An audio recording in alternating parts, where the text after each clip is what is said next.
Hello and welcome to today's video lesson. In this lesson we're going to be talking about the drumstick grip. Okay, we're going to be talking about how to construct it and what the right way of gripping the drumstick is. Okay, so let's go ahead and get started. Make sure you have a drumstick around so you can follow. Okay, so the first thing that we're going to do is we're going to find the balance point, or the fulcrum as some people call it. Okay, and the fulcrum is basically the point at which the stick is going to balance the best, and it's going to give us the most rebound. Okay, if we have the stick gripped too far back, there's going to be just way too much weight towards the front of the stick, and it's not going to want to rebound.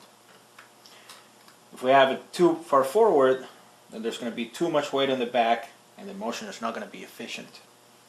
So we're looking for the place where the stick is going to bounce the most. Okay. Now I've located it to be about here on this drumstick. Okay. But a good rule of thumb to keep in mind is that once you have it put together, once you're gripping the stick, there should be about 1/2 to 3/4 of an inch of the drumstick visible behind your hand. Okay. Okay, let's go ahead and construct the grip now. So the first thing we're going to do is we're going to put our hand flat like this, facing up, and we're going to rest the balance point on the drumstick. And by the way, once you find that balance point, feel free to make a mark on it with a Sharpie or a tape. That way you can easily locate it next time. So the first thing we're going to do is we're going to lay the stick right there on the balance point, perpendicular to your index finger on the first joint. Okay, and just let it rest there. Now the next thing we're going to do is we're going to pinch it with the thumb,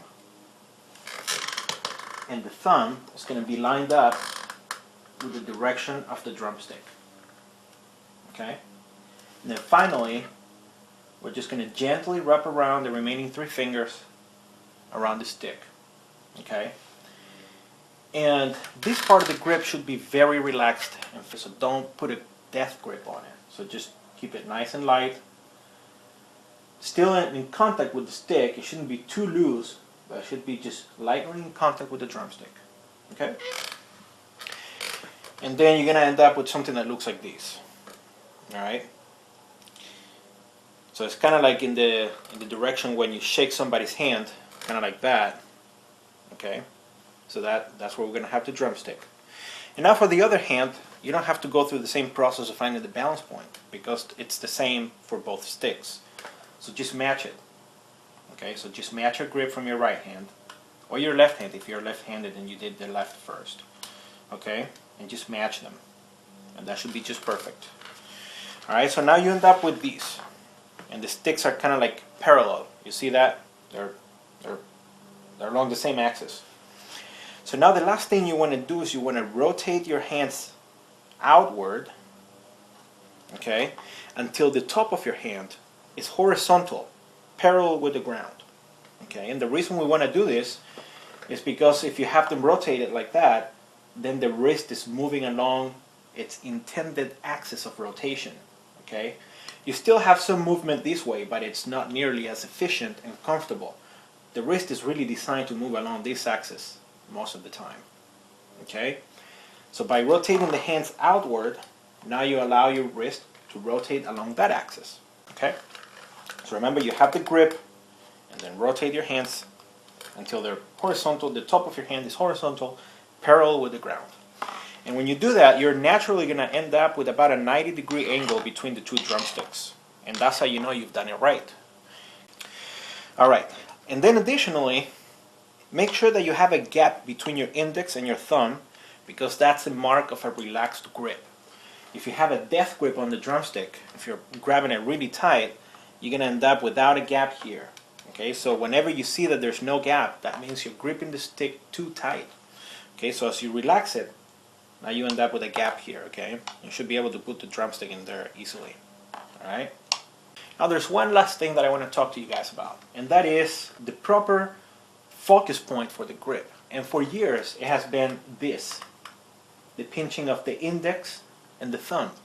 Okay, and that's the main point of contact And that's basically the key point, the balance point for the whole grip. But more recently, people have been talking about that not being the most efficient way of gripping the stick, because this part of the finger here, it's on the way of the stick being able to rebound, okay, to come back up after it hits the drum. The forces of physics make it want to come back.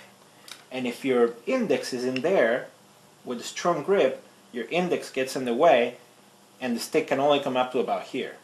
So that makes it inefficient. Alright, so what's being talked about in recent years is that the index finger is not really the key point of the grip, but it's really the pinching of the thumb with the middle finger, okay, with your middle finger. So basically, if you have these instead of that, now the stick has room to rebound all the way up to here, okay. So as you hit the drum,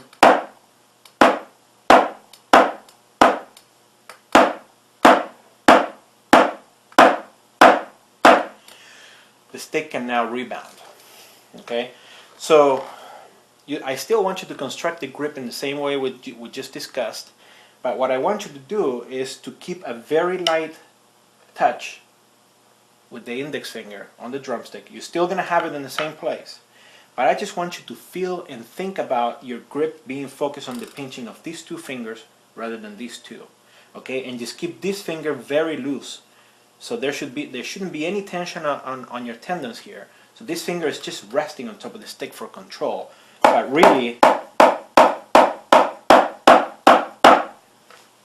the grip is happening right there, which allows the stick to rebound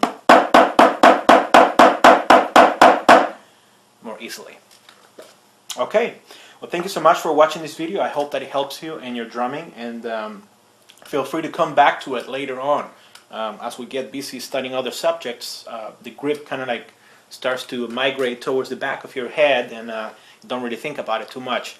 So at any time, especially as you start advancing towards the intermediate stages of learning, I recommend that you come back to this video and just carefully watch your technique and your grip and make sure that it's proper and that everything is correct. And as always, feel free to ask me any questions that you might have about these during class time, or send me an email or contact me in any other way. Once again, thank you so much for watching, and we'll see you next time.